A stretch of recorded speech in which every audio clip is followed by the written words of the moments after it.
I don't remember taking off. All I know is, I was falling. The sky swallowing me wasn't Earth's.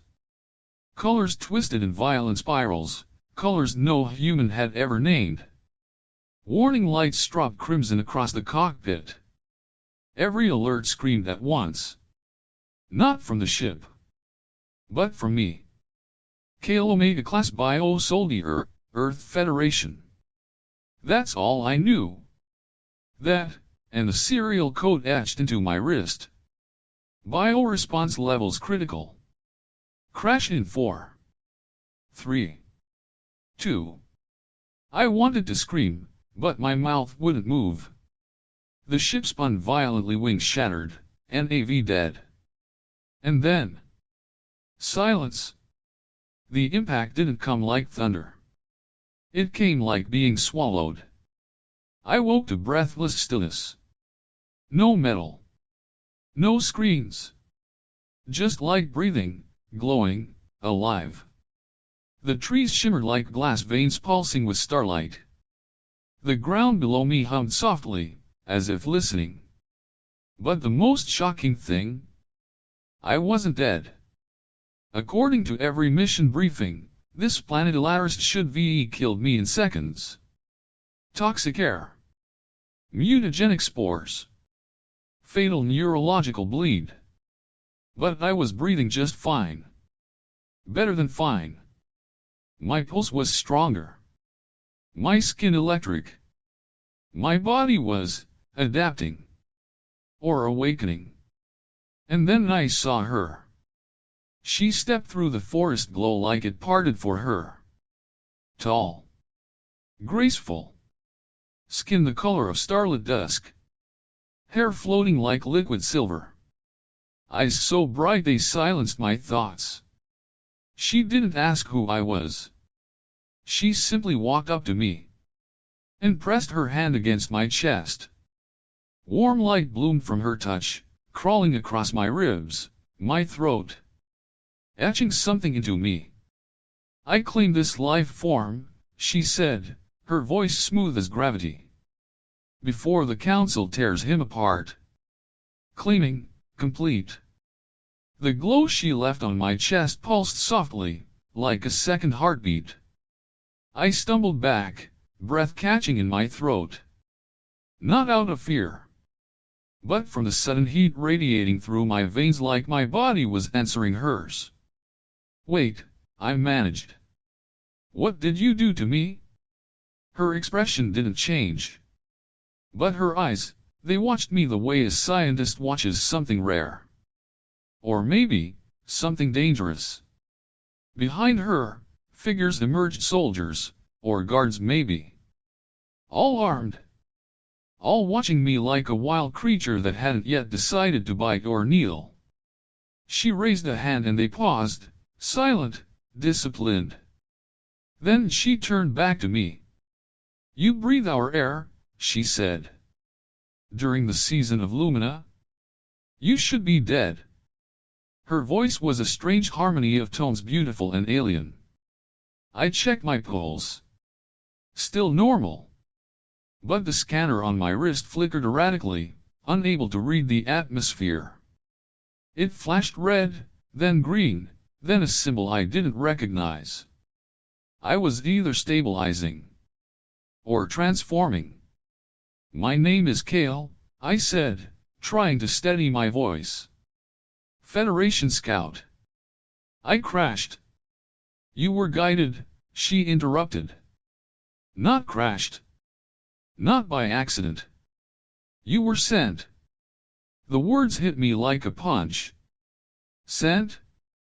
I stared at her. How would you know that? She didn't answer. Instead, she stepped forward closer than before. Her scent struck me like wildflowers mixed with ozone. Like the moment before lightning strikes. Because you resonate, she whispered, her fingers trailing just above my skin. With Ilaris. With me. And suddenly I felt it. Not attraction. Not instinct. Recognition. Something deep in my DNA humming in time with hers. Something ancient. Or maybe, engineered. Who are you? I breathed. She tilted her head slightly, a smile ghosting her lips. Sereniot, she said. First daughter of the crown. Keeper of the flame blood. And now. Her hand returned to the glowing mark on my chest. Claimant of the Earthborn. The guards shifted uncomfortably. One of them older, cloaked in shimmering robes, stepped forward and bowed. His voice trembled with urgency. Princess, the Council forbids unauthorized bondings with off-worlders. Especially during Lumina. This could be grounds for exile. But Serenia didn't flinch. Then exile me? Her voice was soft, but every guard straightened at the steel behind it. He is not like the others. He doesn't wither. He doesn't decay. He evolves. And then she looked at me again, not with curiosity this time, but with something fiercer. You're more than what Earth made you? And I intend to find out why, before they come to take you back. They took me from the crash site before I could resist, though some part of me didn't want to. The forest moved around us like it was aware. Leaves folded to make way. Bioluminescent vines retracted, clearing the path. And the ground felt warm beneath my feet. Like the planet had accepted me. Or claimed me, too. They brought me to a structure grown, not built. Not stone, not metal. Living architecture. The walls shimmered with soft pulses of light, like the heartbeat of a sleeping giant. Inside, the air was thicker, heavy with scent, warmth, and something electric I couldn't name. They left me in a circular chamber. No chains. No guards. Only one figure stood at the edge of the room, Serenia. She watched me like I was a riddle written in blood and starlight. Do you know what you are, Kale? Her voice echoed softly. I'm a soldier, I answered. A scout. Nothing more. But the moment I said it, my voice cracked with uncertainty. Because memories were starting to flicker. Not real memories, but programmed ones. Simulated training. Implant briefings. Flashes of faces in white coats. A room with no ceiling. A woman whispering. He won't remember. Until he's there. I staggered. Serenia was beside me instantly, hand against my chest, where the glowing mark still pulsed. They altered you, she said. Genetically. Neurologically. They designed you to survive us. To bond with us. No, I whispered. But the denial was hollow. She reached for my wrist. With emotion, her fingers activated a secondary layer beneath my standard scanner. It unlocked something. Data logs. Sealed protocols. Test results. My heart sank as I read the lines. Subject K09, Cross-Species Compatibility Trial, Ilaris Variant. Objective, assess seduction phase bonding under atmospheric exposure. Expected reaction, xenophilic imprint. Neural receptivity. High compliance. They didn't send me here to observe. They sent me here to be wanted. To be a weapon disguised as a lover. They made me for you, I said bitterly. To infect your people. To get inside. Serenia didn't flinch. Instead, she reached for my face, gentle, but unyielding. Then why are you trembling? She leaned close, her breath a whisper across my skin. If they created you to deceive me? Then why do I feel like I'm the one falling? A chime echoed through the chamber. An elder entered, silver robes, solemn expression. Princess Serenia, he said, Bowing, the Council has called an emergency assembly. Earth vessels have entered orbit. Serenya turned to me, voice low but resolute. They are coming for their weapon. But they'll have to fight for him. They led me to a chamber high in the palace spire's walls alive with shifting violet light.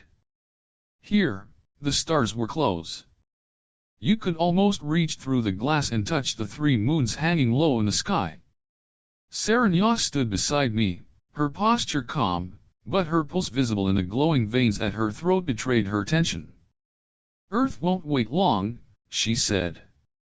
And my council, they fear you? They should, I muttered. I don't even know what I am anymore. She turned to face me fully, her voice quiet but steady. Then let us find out, together. She opened her palm. Inside, a crystal sphere of living light, swirling with silver tendrils. It pulsed in sync with a mark on my chest. The ritual of synthesis, she said. Rare. Forbidden, even. But our only chance. Of what? I asked.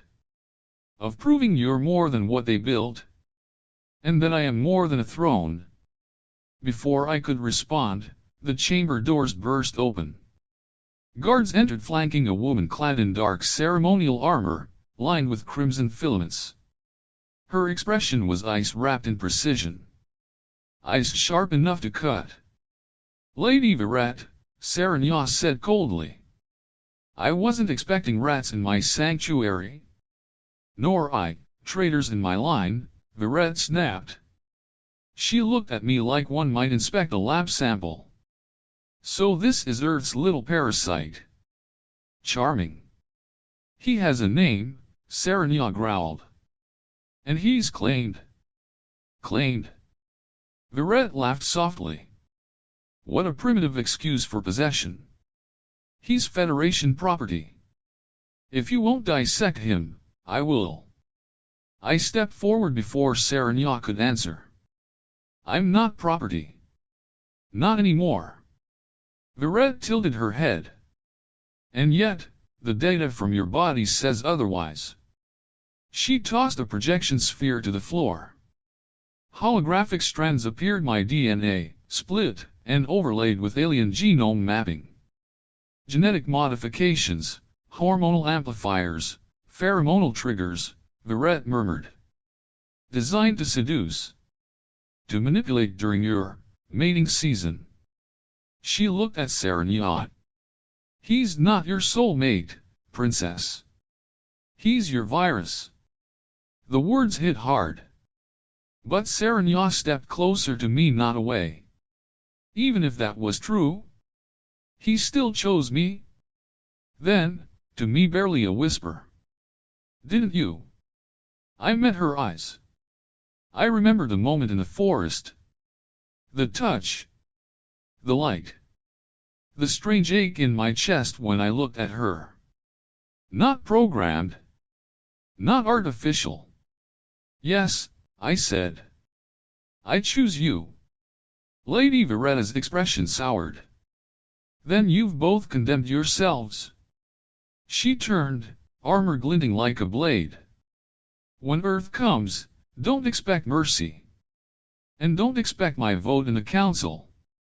When she left, the air between us was tense, humming. Serenya reached for the crystal once more. We must complete the ritual, she said. Before Earth decides for you? And I nodded. Because somewhere between the crash and the claiming, this planet had stopped trying to kill me. And had begun trying to keep me. They took me to a chamber buried beneath a palace older than anything I'd seen on Elaris, carved into a living crystal and pulsating roots. It wasn't built. It had grown a sanctum that remembered every ritual performed inside it. The walls glowed with soft waves of violet and blue, as if breathing with us. At the center was a low platform surrounded by bioluminescent tendrils, quivering like they were waiting. Once begun, Serenya said quietly, There is no reversal. She stood before me in ceremonial robes woven with living strands of starlight that shifted and danced with her movement. Her markings pulsed in sync with the 3 moons above. This isn't just bonding, I said. It's merging, isn't it? Yes. Her voice trembled. Your biology, and mine. Your will, and mine. It will hurt. Only if it's real. She reached for me. I hesitated, but not from fear. From the weight of it all. Of Earth's betrayal. Of her people's hopes. Of us, a connection that shouldn't exist, but already did. I took her hand. She led me to the center. 2 bowls, one silver, one black, were placed on either side of a shared chalice glowing with liquid light. Drink with me, she whispered. And choose. We drank. The taste was warm starlight and bitter truth, seeping into my core. The reaction was instant. My skin burned, veins lighting up in threads of sapphire. I collapsed to one knee, gasping as 1,000 voices echoed through my blood. Memories not mine, visions not human. Saranya cried out beside me, her body arching, markings flaring like solar storms. Her breath caught, and I felt her heart, inside mine. We weren't touching anymore. We were fusing nerve to nerve, cell to cell, thought to thought. I saw her childhood. Her isolation as air. The first time she bled during Lumina and realized her species was dying. She saw Earth through my eyes. The indoctrination. The cold labs. The lie of consent. And then, our shared moment, the forest, the spark, the pulse. Our connection stabilized. The pain eased, replaced by something achingly alive. We were breathing as one. Thinking as one. Changing as one. The mark on my chest pulsed wide, spreading in tendrils across my torso. Her markings glowed in rhythm, curling up her arms, reaching her throat, her lips. She touched my face, eyes shimmering. Kale. We are no longer halves. We are synthesis. We collapsed together, foreheads pressed, skin damp with sweat and starlight. And in the silence that followed, I felt something else. A signal. A pulse from orbit. Earth had seen it. And they were coming. The chamber lights dimmed as the final pulses of the ritual faded from our skin. Saranya lay beside me, her breath ragged, her hand clutching mine. And then the silence broke. A high-pitched whine, distant, metallic, unnatural. Above us, in the open sky, a streak of silver tore through the clouds. Earth had arrived. The palace alarms echoed through the spires. I stood, vision still reeling from the merging. But I knew that sound. That frequency. Federation War class signal. Saranya rose beside me, her expression composed but cold. They've come to reclaim their experiment, she said. But now, they'll have to go through me? We entered the High Council Hall. Alien nobles filled the tiered galleries, robes glowing in muted hues, expressions tense. At the center, the Elder's dais. And beside it, Lady Verette, already smiling. A hologram flickered to life in the center of the chamber. Admiral Thorne. Sharp. Cold. Calculating. The man who'd sent me to Ilaris. This is Admiral Thorne of the Earth Federation. We request the immediate return of Lieutenant Kale, Project K-09 classified biological asset. The words felt like chains slamming into my chest. Asset, I repeated under my breath. Saranya stepped forward, her voice resonant and regal. Lieutenant Kale is no longer yours to claim. He has been marked under Elarian law. Synthesized under luminal right. And most importantly, she turned to me, her gaze softening. He chose to stay. Admiral Thorne's expression didn't change. The entity you call Kale carries proprietary genetic modifications designed by the Federation. His removal will be conducted with or without your consent. The chamber erupted in low murmurs. Verette raised her voice, smooth and venomous. Princess Serenia risks our sovereignty for a genetic anomaly. Let us give him back before Earth brings war. But the elder ancient and glowing faintly with biolight raised a hand for silence. Show us, he said. What changed? Serenia turned to me. No hesitation. She took my hand and pressed it to her chest where her starborn markings had dimmed before.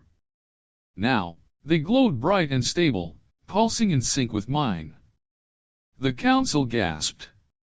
Elarian healers scanned her. Then me. The results unfolded like fire through the chamber projected into the air. Immune stabilization. Cellular repair. Synthesis. The elder stared at the data, whispering. He is not infection, he is integration. Thorne's voice cut through. Do not be deceived. His presence alters you. Twists you. I stepped forward, voice shaking but clear. You twisted me first. You made me a weapon. But she made me a man. Serenia's hand tightened in mine. And now we stand together. The chamber fell silent except for the pulsing breath of the living walls. Serenia stood defiant at the center, her hand still locked with mine. My skin still burned with the aftershock of the ritual. But beneath the pain, was clarity. I wasn't just changed. I was chosen. The elder turned to the circle of high seats, the voting council. The bond is real, he said. But is it enough to rewrite law? Lady Verette rose slowly from her chair. No, she said. It is not. What we see here is the product of Earth's manipulation. A foreign body contaminating our royal line. Her voice carried power. Too much. If the council refuses to act, I will invoke ancestral right and challenge Serenia's claim through combat. A gasp rippled through the chamber. Right of displacement. An ancient, rarely used law. A challenge not just to love, but to the throne. Serenia's jaw tightened. You would use sacred law, for political gain? I would use anything to protect our people from extinction, Verette snapped.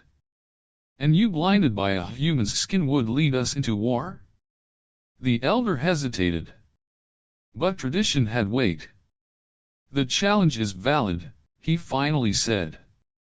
If accepted. Serenia turned to me. Her eyes searched mine not for strength, but for something more vulnerable. Permission. Faith. A reason. You don't have to do this, I said. Yes, she whispered. I do. The hall shifted architecture responding, forming a ritual arena from the floor itself. Serenia stepped inside. Across from her, Veretta's armor shifted, tightening over her limbs like liquid obsidian. She moved like a predator, cold and sure. I stood at the edge, fists clenched. Every instinct screamed to intervene. But this was her fight. And the galaxy needed to see that this princess, this woman who claimed a human with fire in her veins, could still bleed and rise. The duel began. Flesh against metal. Grace against fury. Serenia fought like someone who had nothing left to lose. And everything to protect. Verette was faster. Stronger. Trained for this. But Serenia had something Verette couldn't understand. Connection. Each blow she took sparked light through her veins. And in my chest, the mark burned in rhythm. We were still linked. And when Verret struck low, aiming to kill, I stepped forward, instinct overriding law. Enough. The council gasped. Guards moved, but the elder raised a hand. The bond is speaking. I entered the arena. Not to fight, but to stand beside her. My voice rang out, steady. You want to test our connection? Then do it fully. Let me share her pain, her strength, her right. Serenya's eyes widened. Veretta's narrowed. Then you seal your fate, Earthborn. The ground beneath us glowed brighter as I stepped into the ritual circle beside her. The link between our bodies surged, the light of my mark blooming, hers pulsing in reply. Verret stared, unsettled for the first time. Then let him bear it, she spat. Let him share your wounds. Let him feel what it means to bleed for this world. She struck. Not me, Serenya. The blade sliced across her side, and I felt it white-hot pain tearing through my body, my ribs. We both gasped, staggered. But we didn't fall. We stood together. Again and again, Verret came at us. Faster, harder. But every time her blow landed on one of us, the other flared brighter. Our bodies, our breath, our pain, it became one force. One rhythm. Until finally, Serenya's hand caught Veretta's wrist mid-strike. No more, she said quietly. Your war ends with me. With one turn of her body, using the force of her opponent's own attack, she brought Veretta down to her knees. Not broken but stripped of certainty. The chamber fell silent. Then the elder rose. The rite is answered. The challenge has failed. The bond stands.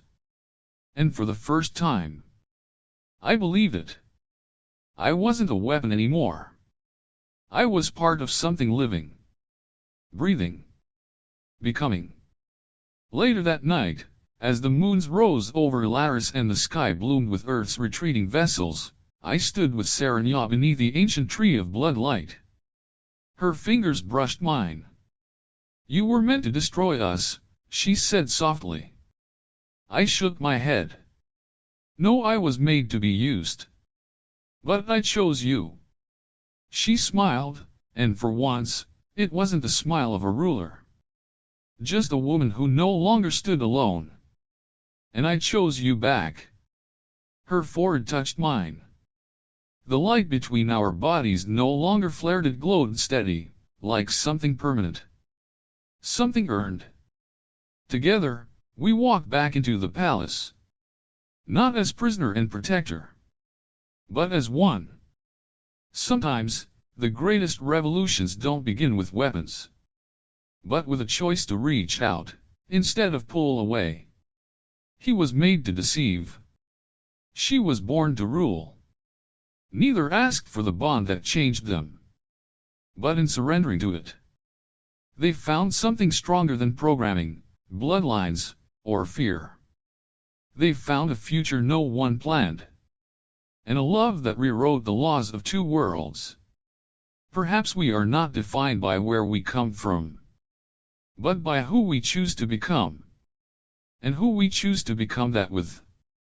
If you've ever felt like a stranger in your own skin, or like you were made for something more than what the world expected of you, then maybe, like Kale, you're not lost. Maybe you're just waiting to be claimed. Not by a crown, but by a connection that finally makes you whole. If this story stirred something in you, share your thoughts below. And if you want to journey deeper into worlds where love crosses stars, don't forget to subscribe.